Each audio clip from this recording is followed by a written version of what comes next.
दोस्तों, आज के इस क्लास में सीटेट प्राथमिक स्तर के लिए बाल विकास एवं शिक्षा शास्त्र के प्रीवियस ईयर के पेपर को सॉल्व करेंगे। देखिए दोस्तों, सीटेट बाल विकास में 30 प्रश्न पूछा जाता है। आज के इस क्लास में कुल 30 प्रश्नों को देखेंगे। आप सभी लोग इस क्लास को पूरा ध्यान से देखिए, क्योंकि यह क्लास आपके सीटेट एग्जाम के लिए काफ़ी ज़्यादा इंपॉर्टेंट है। देखिए दोस्तों, सीटेट एग्जाम में प्रीवियस ईयर के बहुत से प्रश्न रिपीट होते हैं, इसलिए आप लोग इस क्लास को पूरा ध्यान से देखिए। चलिए शुरू करते हैं। पहला प्रश्न आप सभी के सामने है। आनुवांशिकता और पर्यावरण की भूमिका के बारे में निम्नलिखित में से कौन सा कथन सत्य है? ऑप्शन है, विकास के कुछ पहलू आनुवांशिकता और कुछ अन्य पर्यावरण से अधिक प्रभावित होते हैं। सीखने और प्रदर्शन करने की एक बच्चे की क्षमता जीनों द्वारा पूरी तरह से निर्धारित की जाती है। अच्छी देखभाल और पौष्टिक आहार बच्चे के किसी भी जन्मजात विकार को दूर कर सकता है। पर्यावरण केवल बच्चे के भाषा विकास में महत्वपूर्ण भूमिका निभाता है। आप लोग कमेंट करके बताइए यहाँ पर आपका राइट आंसर क्या होगा। देखिए दोस्तों, यहाँ पर आपका राइट आंसर हो जाएगा, विकास के कुछ पहलू आनुवांशिकता और कुछ अन्य पर्यावरण से अधिक प्रभावित होते हैं। आनुवांशिकता और पर्यावरण की भूमिका के बारे में सबसे अच्छा कथन है, विकास के कुछ पहलू आनुवांशिकता और कुछ अन्य पर्यावरण से अधिक प्रभावित होते हैं। जैसे कि आनुवांशिकता हमें क्षमताएं प्रदान करता है, तो पर्यावरण उन क्षमताओं को विकसित होने के लिए उचित वातावरण प्रदान करता है। ठीक है, तो पहला ऑप्शन आपका राइट आंसर हो जाएगा। निम्नलिखित में से कौन सा कथन पियाजे के सिद्धांत के अनुसार कहा नहीं जा सकता? विकास गुणात्मक चरणों में होता है। बच्चे अपनी दुनिया के बारे में ज्ञान का निर्माण और उपयोग करते हैं। निरंतर अभ्यास से अधिगम होता है। बच्चे अपने पर्यावरण पर क्रिया करते हैं। कौन सा कथन पियाजे के सिद्धांत के अनुसार कहा नहीं जा सकता? तो देखिए दोस्तों, निरंतर अभ्यास से अधिगम होता है। निरंतर अभ्यास से अधिगम होता है, यह कथन पियाजे के सिद्धांत के अनुसार कहा नहीं जा सकता। ठीक है, तीसरा ऑप्शन आपका राइट आंसर हो जाएगा। यह दोस्तों थांडाइक के सिद्धांत के अनुसार कहा जा सकता है, लेकिन पियाजे के सिद्धांत के अनुसार नहीं कहा जा सकता, इसलिए तीसरा ऑप्शन आपका राइट आंसर हो जाएगा। निम्नलिखित में से कौन सी पूर्व संक्रियात्मक विचार की एक सीमा नहीं है? कौन सी पूर्व संक्रियात्मक विचार की एक सीमा नहीं है? ध्यान केंद्रित करने की प्रवृत्ति, प्रतीकात्मक विचार का विकास, अहमन्यता, अनुत्क्रमणीयता। देखिए दोस्तों, यहां पर आपका राइट आंसर हो जाएगा प्रतीकात्मक विचार का विकास। यहां पर दूसरा ऑप्शन आपका राइट आंसर हो जाएगा। संज्ञानात्मक विकास की पूर्व संक्रियात्मक अवस्था का समय दोस्तों 2 वर्ष से लेकर के 7 वर्ष तक होता है। 2 से 7 वर्ष।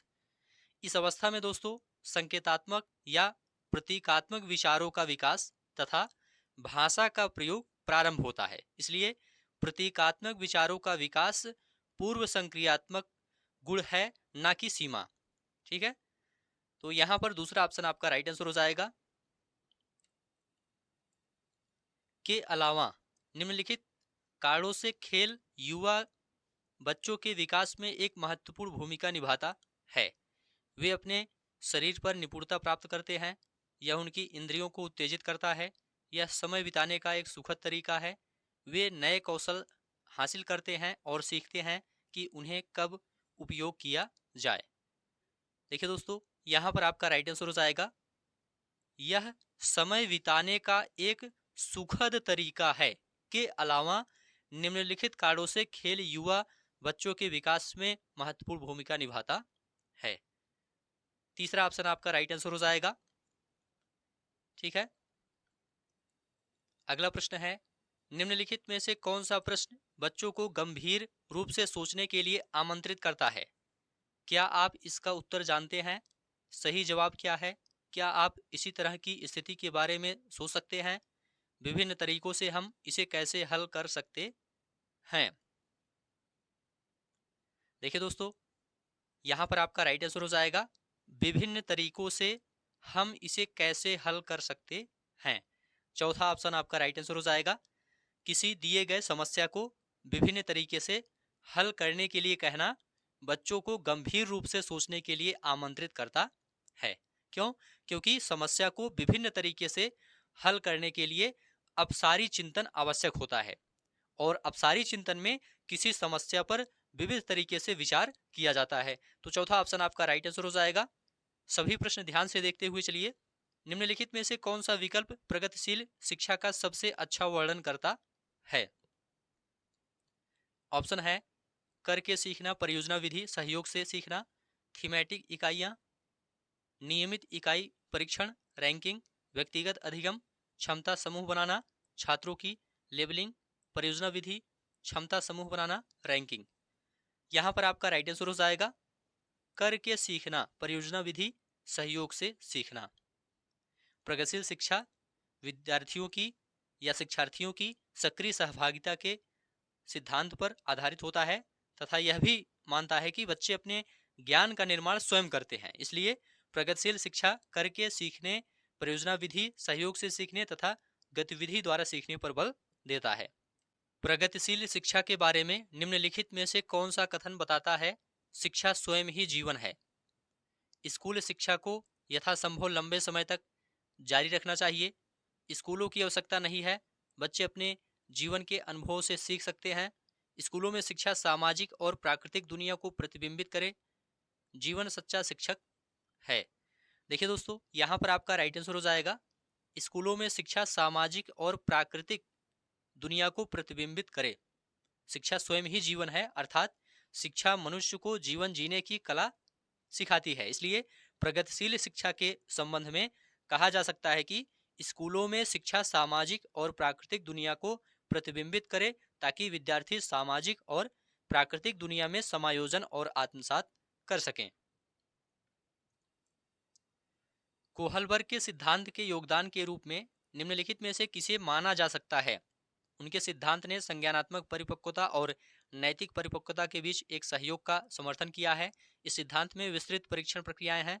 यह नैतिक तर्क और कार्रवाई के बीच एक स्पष्ट संबंध स्थापित करता है। उनका विश्वास है कि बच्चे नैतिक दार्शनिक हैं।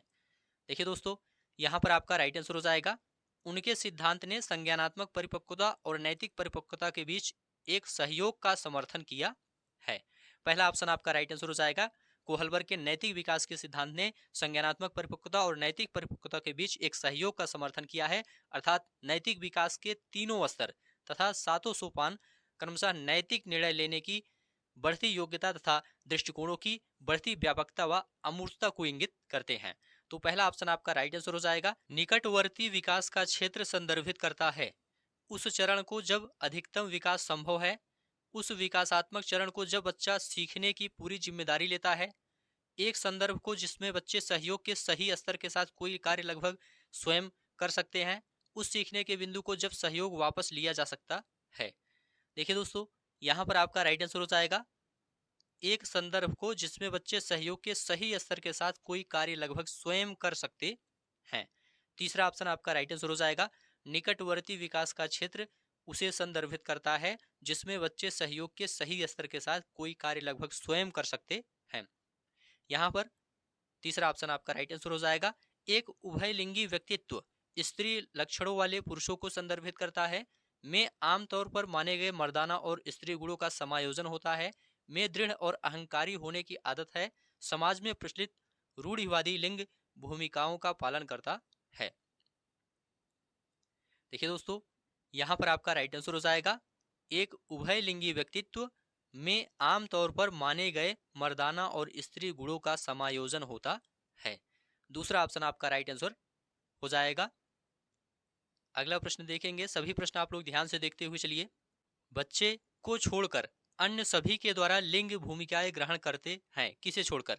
मीडिया, समाजीकरण, संस्कृति या ट्यूशन? तो यहाँ पर आपका राइट आंसर हो जाएगा ट्यूशन। बच्चे ट्यूशन को छोड़कर अन्य सभी के द्वारा लिंग भूमिकाएं ग्रहण करते हैं। चौथा ऑप्शन आपका राइट आंसर हो जाएगा। अगला प्रश्न है मानकीकृत परीक्षणों की आलोचनाओं में से एक यह है कि वे मुख्य रूप से मुख्य धारा की संस्कृति का प्रतिनिधित्व करते हैं और इसलिए पक्षपाती हैं। उनकी भाषा को समझना मुश्किल है। परीक्षण बड़ी आबादी पर लागू नहीं किए जा सकते हैं। वे बच्चे की क्षमता की स्पष्ट तस्वीर नहीं देते हैं। यहाँ पर आपका राइट आंसर हो जाएगा वे मुख्य रूप से मुख्य धारा की संस्कृति का प्रतिनिधित्व करते हैं और इसलिए पक्षपाती हैं। पहला ऑप्शन आपका राइट आंसर हो जाएगा। मानकीकृत परीक्षणों की आलोचनाओं में से एक यह है कि वे मुख्य रूप से मुख्य धारा की संस्कृति का प्रतिनिधित्व करते हैं, इसलिए पक्षपाती होते हैं। अगला प्रश्न है, एकाधिक बुद्धिमानी का सिद्धांत कहता है कि बुद्धि तेजी से बढ़ाई जा सकती है, बुद्धि कई प्रकार की हो सकती है, पेपर पेंसिल परीक्षण सहायक नहीं है, प्रभावी अध्यापन के द्वारा बुद्धि बढ़ाई जा सकती है। यहाँ पर आपका राइट आंसर हो जाएगा, बुद्धि कई प्रकार की हो सकती है। एकाधिक बुद्धिमानी का सिद्धांत कहता है कि बुद्धि कई प्रकार की हो सकती है। ठीक है, यहाँ पर दूसरा ऑप्शन आपका राइट आंसर हो जाएगा। शिक्षक सीखने के लिए मूल्यांकन और सीखने के मूल्यांकन दोनों का उपयोग कर सकते हैं। बच्चों की प्रगति और उपलब्धि स्तर को जानने में, बच्चे की सीखने की जरूरतों को जानने में और तदनुसार शिक्षण रणनीति का चयन करने में, आवधिक अंतरालों पर बच्चे के प्रदर्शन का आकलन करने और उसके प्रदर्शन को प्रमाणित करने में, बच्चों की प्रगति की निगरानी करने और उनके सीखने के अंतराल को भरने के लिए उचित लक्ष्य निर्धारित करने में।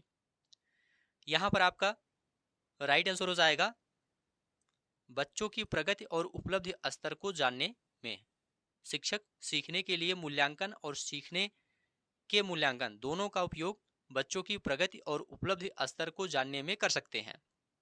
ठीक है, अर्थात सीखने के लिए मूल्यांकन बच्चों की प्रगति तथा सीखने का मूल्यांकन उपलब्धि स्तर को दर्शाता है। सीखने के लिए मूल्यांकन बच्चों की प्रगति का और सीखने का मूल्यांकन उपलब्धि स्तर को दर्शाता है। ठीक है, यहाँ पर पहला ऑप्शन आपका राइट आंसर हो जाएगा। निम्नलिखित में से कौन सा सतत और व्यापक मूल्यांकन से संबंधित नहीं है?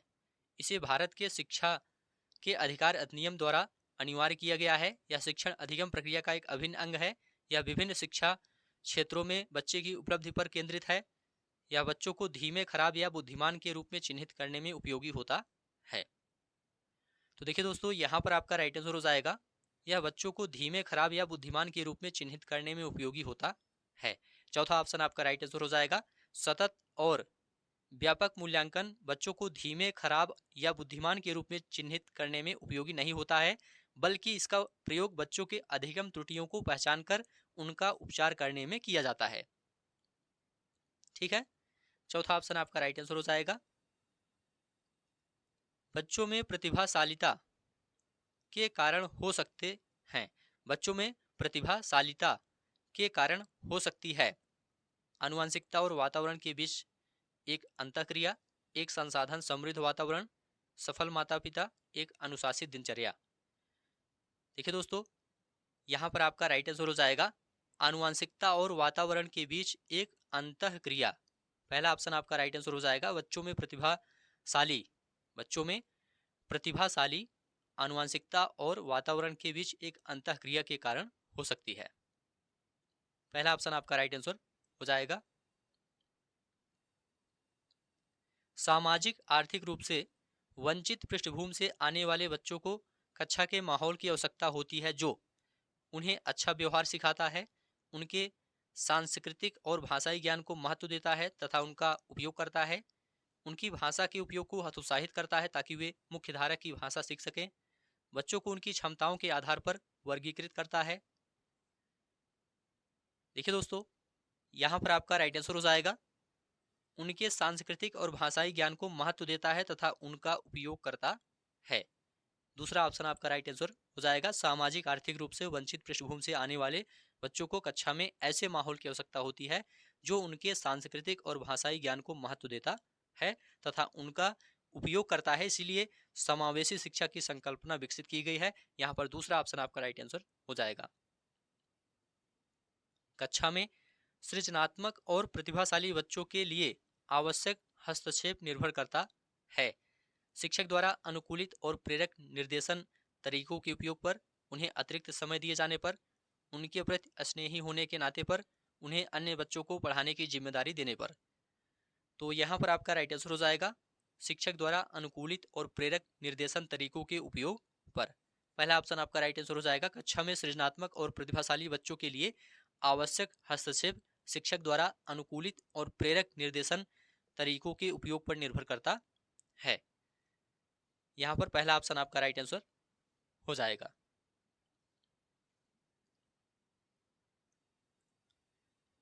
अति संवेदनशील बच्चों को सीखने में मदद करने के लिए निम्नलिखित में से कौन सा तरीका उपयुक्त तरीका नहीं है?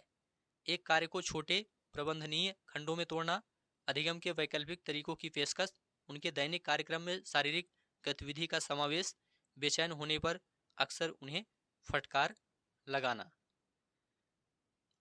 देखिए दोस्तों, यहाँ पर आपका राइट आंसर हो जाएगा बेचैन होने पर अक्सर उन्हें फटकार लगाना। यह उपयुक्त तरीका नहीं है। चौथा ऑप्शन आपका राइट आंसर हो जाएगा अति संवेदनशील बच्चों को सीखने में मदद करने के लिए शिक्षक को संवेदनशील होना चाहिए तथा उनके विचारों और भावनाओं को स्वीकार करना चाहिए, ना कि बेचैन होने पर अक्सर उन्हें फटकार लगाना चाहिए। ऐसा नहीं करना चाहिए। अलग अलग सोच वाले पैटर्न उन बच्चों की पहचान करते हैं जो विकलांग हैं, डिसलेक्सिक हैं, सृजनात्मक हैं, प्रत्यास्थी हैं। यहाँ पर आपका राइट आंसर हो जाएगा सृजनात्मक हैं। अलग अलग सोच वाले पैटर्न उन बच्चों की पहचान करते हैं जो सृजनात्मक होते हैं। निम्नलिखित में से कौन सा शिक्षक द्वारा कक्षा में बच्चों के लिए समस्या हल करने के तरीके का वर्णन नहीं कर सकता? किसी विशेष समस्या को हल करने के बारे में अपनी विचार प्रक्रियाओं पर चर्चा करना, कुछ हल करते समय गलतियों को करने के प्रति ईमानदार रहना, सोच विचार परीक्षण और विभिन्न उत्तरों जैसे शब्दावली का प्रयोग करना, अभिसरण उत्तरों वाले प्रश्न पूछना। देखिए दोस्तों, यहाँ पर आपका राइट आंसर हो जाएगा अभिसरण उत्तरों वाले प्रश्न पूछना। अभिसरण उत्तरों वाले प्रश्न पूछना शिक्षक द्वारा कक्षा में बच्चों के लिए समस्या हल करने के तरीकों का वर्णन नहीं कर सकता है। क्यों? क्योंकि अभिसरण उत्तरों वाले प्रश्न का अर्थ होता है कि निश्चित उत्तरों वाले प्रश्न। ऐसे प्रश्न दोस्तों बच्चों की स्मृति व पहचान आधारित होते हैं, ना कि उनके विभिन्न तरीकों से चिंतन करने पर आधारित होते हैं। तो बच्चों को चिंतन हेतु प्रेरित करने के लिए अपसारी उत्तरों या फिर मुक्त अंतर उत्तरों वाले प्रश्न पूछने चाहिए। तो चौथा ऑप्शन आपका राइट आंसर हो जाएगा। निम्नलिखित में से कौन सा एक संवेग है? स्मृति, डर, ध्यान, उत्तेजना। देखिए दोस्तों, डर एक संवेग है। यहाँ पर दूसरा ऑप्शन आपका राइट आंसर हो जाएगा। एक 3 साल का बच्चा बताता है कि दूध बूथ पर एक मशीन द्वारा दूध का उत्पादन होता है। निम्नलिखित में से कौन सा बच्चे की समझ का सबसे अच्छा स्पष्टीकरण प्रदान करता है? बच्चे को दुनिया का बहुत सीमित अनावरण या ज्ञान है। बच्चे का जवाब दूध बूथ से दूध खरीदने के अपने अनुभव पर आधारित है। बच्चे ने गायों को कभी नहीं देखा है। बच्चे का परिवार बच्चे को प्रेरक वातावरण प्रदान नहीं करता। तो यहाँ पर आपका राइट आंसर हो जाएगा बच्चे का जवाब दूध बूथ से दूध खरीदने के अपने अनुभव पर आधारित है। दूसरा ऑप्शन आपका राइट आंसर हो जाएगा। यदि कोई 3 साल का बच्चा बताता है कि दूध बूथ पर एक मशीन द्वारा दूध का उत्पादन होता है, तो इसका अर्थ यह है कि बच्चे का जवाब दूध बूथ से दूध खरीदने के अपने अनुभव पर आधारित है। ठीक है। देखिए दोस्तों, जीन पियाजे का मानना है कि 3 साल का बच्चा पूर्व संक्रियात्मक अवस्था में होता है और इस अवस्था में बच्चा बिना किसी तार्किक विचार प्रक्रिया के किसी वस्तु या बात को स्वीकार कर लेता है, बिना किसी तार्किक विचार प्रक्रिया के। तो दूसरा ऑप्शन आपका राइट आंसर हो जाएगा। निम्नलिखित में से कौन सा शिक्षक की भूमिका का सबसे अच्छा वर्णन करता है? कक्षा में शिक्षक की सबसे महत्वपूर्ण भूमिका अनुशासन को बनाए रखना है। एक शिक्षक को निर्धारित पाठ्य पुस्तक का पालन करना चाहिए। पाठ्यक्रम को समय पर पूरा करने के लिए साथ साथ दोहराने के लिए पर्याप्त समय देना महत्वपूर्ण है। आराम के लिए जगह बनाना जहां बच्चे संवाद और पूछताछ के माध्यम से सीखते हैं। तो देखिए दोस्तों, यहाँ पर आपका राइट आंसर हो जाएगा आराम के लिए जगह बनाना जहां बच्चे संवाद और पूछताछ के माध्यम से सीखते हैं। एक शिक्षक की भूमिका सुविधा प्रदाता के रूप में होती है। वह ऐसे सहज परिस्थिति का निर्माण करता है जहां बच्चे निसंकोच प्रश्न पूछ सकते हैं और संवाद के माध्यम से सीख सकते हैं। तो यहाँ पर चौथा ऑप्शन आपका राइट आंसर हो जाएगा। निम्नलिखित में से कौन सी कक्षा समृद्ध शिक्षा को प्रोत्साहित करती है? वह कक्षा जिसमें प्रदर्शित विभिन्न प्रकार की सामग्री बच्चों की पहुंच से परे हो ताकि सामग्री लंबे समय तक चलती रहे। वह कक्षा जिसमें खुली गतिविधि कोने हो और विभिन्न प्रकार के बाल साहित्य खुली ताक में रखी हो जो दिन के किसी भी समय प्राप्त किए जा सके। अलमारी में अच्छी तरह संगठित सामग्री वाली कक्षा, जहां सामग्री को सप्ताह में एक बार मुक्त खेल के लिए बाहर लाया जाता हो। पाठ्य पुस्तक सामग्री द्वारा संचालित, संरचित और योजनाबद्ध अधिगम वाली कक्षा। तो देखिए दोस्तों, यहाँ पर आपका राइट आंसर हो जाएगा वह कक्षा जिसमें खुली गतिविधि कोने हो और विभिन्न प्रकार के बाल साहित्य खुली ताक में रखी हो, जो दिन के किसी भी समय प्राप्त किया जा सके। दूसरा ऑप्शन आपका राइट आंसर हो जाएगा। ठीक है, चलिए अगला प्रश्न है, निम्नलिखित में से कौन सा कक्षा में पाठ्य पुस्तकों की भूमिका का सबसे अच्छा वर्णन करता है। वे कक्षा में उपलब्ध संसाधन और संदर्भ सामग्री में से एक हैं। वे एक राज्य या राष्ट्र में अधिगम में एक रूपता बनाए रखते हैं। वे अध्ययन के पाठ्यक्रम के बारे में शिक्षकों और माता पिता को मार्गदर्शन प्रदान करते हैं। वे संसाधन रहित संदर्भ में सबसे आवश्यक अधिगम संसाधन बनाते हैं। तो देखिए दोस्तों, यहाँ पर आपका राइट आंसर हो जाएगा वे कक्षा में उपलब्ध संसाधन और संदर्भ सामग्री में से एक है। कक्षा शिक्षण में पाठ्य पुस्तकों की भूमिका कक्षा में उपलब्ध संसाधन और संदर्भ सामग्री के रूप में होती है। पाठ्य पुस्तकें शिक्षकों और छात्रों का मार्गदर्शन करती है तथा एक सुव्यवस्थित शिक्षण अधिगम प्रक्रिया को प्रोत्साहित करती है। पहला ऑप्शन आपका राइट आंसर हो जाएगा। राष्ट्रीय पाठ्यचर्या फ्रेमवर्क 2005 ने अपनी समझ से प्राप्त की है मानवतावाद, व्यवहारवाद, रचनावाद, संज्ञानात्मक सिद्धांत। यहाँ पर आपका राइट आंसर हो जाएगा रचनावाद। राष्ट्रीय पाठ्यचर्या फ्रेमवर्क 2005 ने अपनी समझ रचनावाद से प्राप्त की है। ठीक है, राष्ट्रीय पाठ्यचर्या की रूपरेखा 2005 यह निर्देशित करती है कि पाठ्यचर्या, पाठ्यक्रम एवं पाठ्यपुस्तकें शिक्षक को इस बात के लिए सक्षम बनाएं कि वे बच्चों की प्रकृति और वातावरण के अनुरूप कक्षाई अनुवीक्षण आयोजित करें ताकि सारे बच्चे अपने ज्ञान का निर्माण स्वयं कर सकें। तो तीसरा ऑप्शन आपका राइट आंसर हो जाएगा कक्षा में बच्चों को प्रेरित समझा जा सकता है यदि वे अच्छी तरह से वर्दी पहने स्कूल में आते हैं, वे कक्षा में अनुशासन बनाए रखते हैं, वे सभी उपस्थिति में नियमित हैं, वे शिक्षक से स्पष्टीकरण प्राप्त करने के लिए प्रश्न पूछते हैं। देखिए दोस्तों, यहाँ पर आपका राइट आंसर हो जाएगा वे शिक्षक से स्पष्टीकरण प्राप्त करने के लिए प्रश्न पूछते हैं। कक्षा में बच्चों को प्रेरित समझा जा सकता है यदि वे शिक्षक से स्पष्टीकरण प्राप्त करने के लिए प्रश्न पूछते हैं। तो यहाँ पर चौथा ऑप्शन आपका राइट आंसर हो जाएगा निम्नलिखित में से कौन सा बच्चों में अधिगम में सुधार करने के लिए सबसे अधिक उपयुक्त है। नियमित मूल्यांकन परीक्षा आयोजित की जानी चाहिए। शिक्षक को विभिन्न उदाहरणों और चित्रों का उपयोग करके विषय की व्याख्या करनी चाहिए। कक्षा में सभी प्रकार की शिक्षण सामग्री होनी चाहिए। शिक्षक को वास्तविक जीवन स्थितियों पर बच्चों को एक दूसरे के साथ बातचीत करने में मदद करनी चाहिए। देखिए दोस्तों, यहाँ पर आपका राइट आंसर हो जाएगा शिक्षक को वास्तविक जीवन स्थितियों पर बच्चों को एक दूसरे के साथ बातचीत करने में मदद करनी चाहिए। चौथा ऑप्शन आपका राइट आंसर हो जाएगा। बच्चों के अधिगम में सुधार करने के लिए सबसे उपयुक्त होगा कि शिक्षक वास्तविक जीवन स्थितियों पर बच्चों को एक दूसरे के साथ बातचीत करने में मदद करे। यहाँ पर चौथा ऑप्शन आपका राइट आंसर हो जाएगा।